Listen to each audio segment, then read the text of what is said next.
Dear friends, welcome to weekly view on markets. Nifty consolidated during this week with a loss of 131 points. Bank Nifty consolidated with a gain of 245 points. Mid cap index lost 1095 points and small cap index lost 665 points. Broader markets corrected heavily on Friday, that is mid cap and small cap index. Overall price action on the chart show consolidation. Quarterly results so far are in line with estimates. Results are not very enthusiastic to inspire the markets. FIIs continue to sell, but DIIs have been buying. Price action suggests that consolidation may continue in the coming week as well. Markets are testing the patience of the investors. However, we have seen that patient investors get rewarded by the markets in the long run. Investors have to hold on to their investment. Let us look at performance of indices. Nifty closed at 24,837. It had dropped below 25,000, which is not good. It lost around 131 points. Bank Nifty gained 245 points. It closed at 56,528. Mid cap index lost 1,095 points, closed at 58,009. It lost almost 2%. Small cap index closed at 18,294. It lost 665 points, that is 3.51%. So there was huge correction in small cap and mid cap index during the week. India VIX is steady at around 11.27. It lost 1.05%. Now let us look at sectoral performances. Healthcare, NBFCs, pharma, and private banks were only the three, four sectors which gained during this week. Remaining all sectors lost. That too gain was very muted, around 1% or less than that.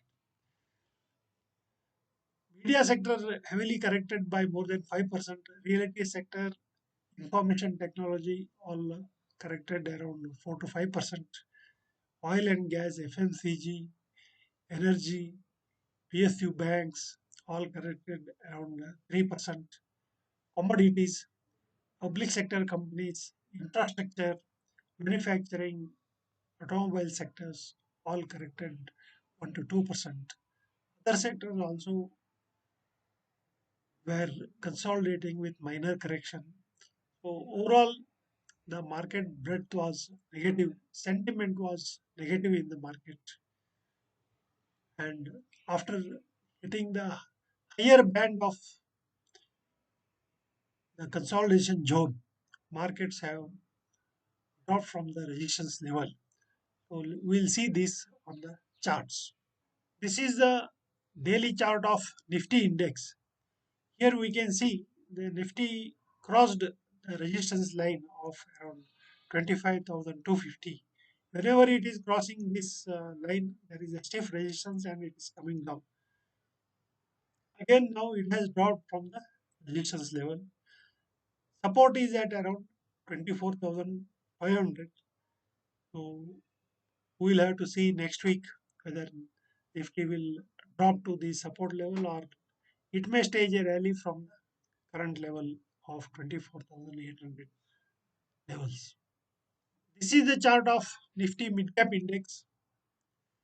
Here also we can see perfectly it is trading in a range, that is consolidation between, on the lower side it is around 57,800 and on the higher side it is around 59,800.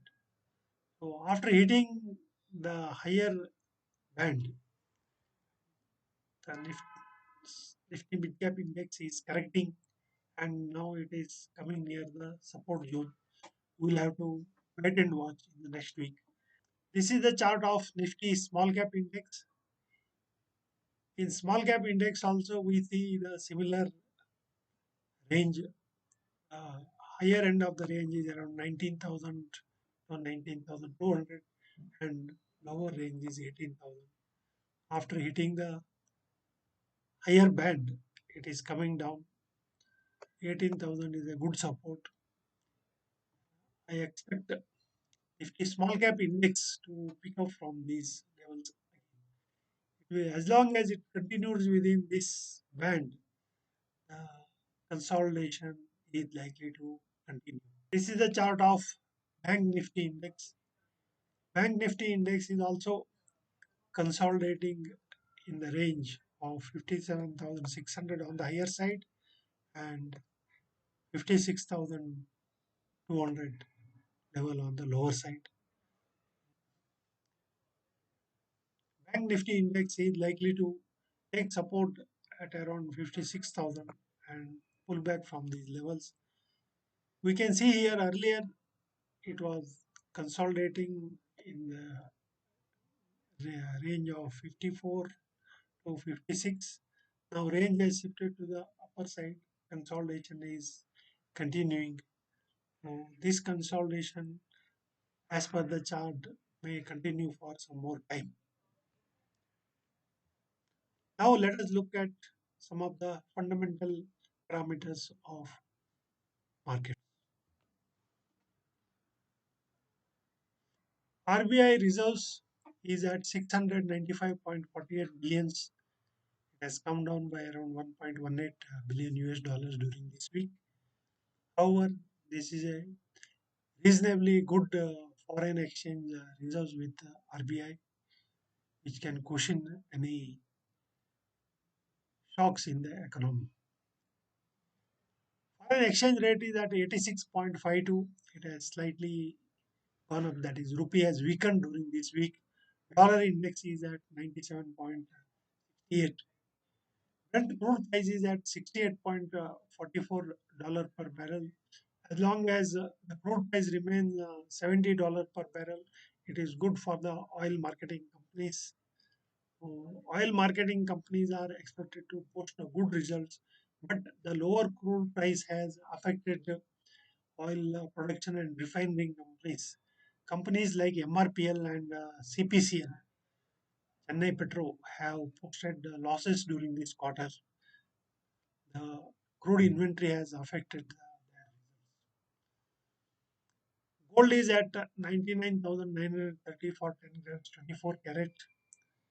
Due to the global uncertainties, the gold price tends to be quite high and it is likely to remain like this until the Israel Hamas conflict, the turmoil in Gaza Strip, Russia, Ukraine, all these things get settled, then only we'll see the gold price dropping from these levels. But gold price has already run up a lot in last 2 years. I don't see gold price going much beyond these levels. FIIs have been continuously selling. They have sold 13,353 crore during this week. DIIs have bought 17,930 crores. They have offset the selling by DIIs. But DIIs, if they stop selling or at least they start buying few crores each day, that will give a push to the markets. PMI manufacturing index for the month of June has come. It is at 58.4, which is a 17-year high. So that means the industrial activity is seeing a robust growth. Going further, we'll see this impact coming into the GDP growth and in the economic growth. Good monsoon and lower inflation is good for the markets. That is what we have been seeing. The inflation is coming down and monsoon is quite good. It is going to push up agricultural production and consequently rural demand is expected to pick up. It will be good for the FMCG and other consumables sector, also consumer durable sectors.